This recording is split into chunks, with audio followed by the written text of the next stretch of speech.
Hi everyone! I-share ko sa inyo ibang mga pagkain na kinakain ni Baby Elise in a day. For her breakfast, ito lang muna ang pinrepare ko sa kanya, kalabasa with rice. Favorite din ni Baby Elise itong kalabasa.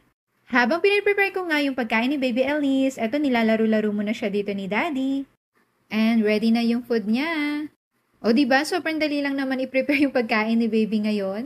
Dito ka na muna siya papakainin sa may playpen.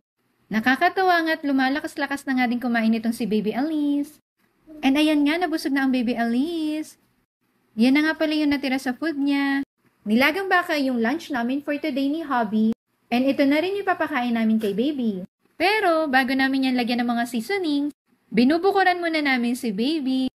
Of course, kahit naman 1-year-old na si Baby Elise, bawal pa rin naman talaga sa kanya yung mga pagkain may salt, sugar, mga seasonings. Kaya doble ingat pa rin kami ni Hubby. At ayan na nga ang baby, nakain na siya. And napansin ko din kay Baby Elise, gustong-gusto niya ngayon yung mga pagkain may sabaw. Kaya sabi ko kay Hubby, dapat ang mga niluluto namin ngayon is yung mga pagkain may sabaw. Ang dami-dami nga rin nakain ngayon ni Baby Elise, oh. Habang nakain nga ang Baby Elise, naalala ko tuloy yung mga panahon nag 6 months siya. Yun yung time na nag-start pa lang kaming pakainin ng mga solid food si Baby. And ngayon, nakita ko talaga yung interest niya sa mga pagkain. And itong corn naman, isa rin sa gustong-gusto niyang kainin. Nakadalawang batch pa nga ang baby. At ang galing-galing na rin niyang uminom ng water.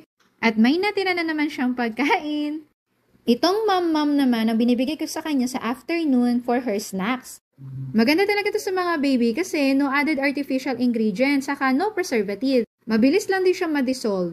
And all natural ingredients yung ginamit nila dito. And binigyan ko rin siya ng mango fruit. Isa rin to sa mga gustong pagkain ngayon ni Baby Elise. Minsan nga natatawa kami ni Hubby kasi wala nang inaayawan tong si Baby. Ang sarap lang tingnan ni Baby Elise kapag kumakain.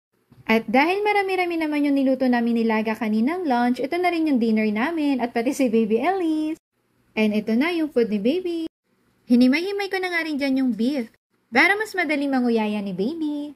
Kita nyo naman, oh, talagang subo ng subo ang baby. Ang lakas kumain. Importante talaga na hanggat baby or bata pa lang yung mga anak natin, puro healthy ang pinapakain natin.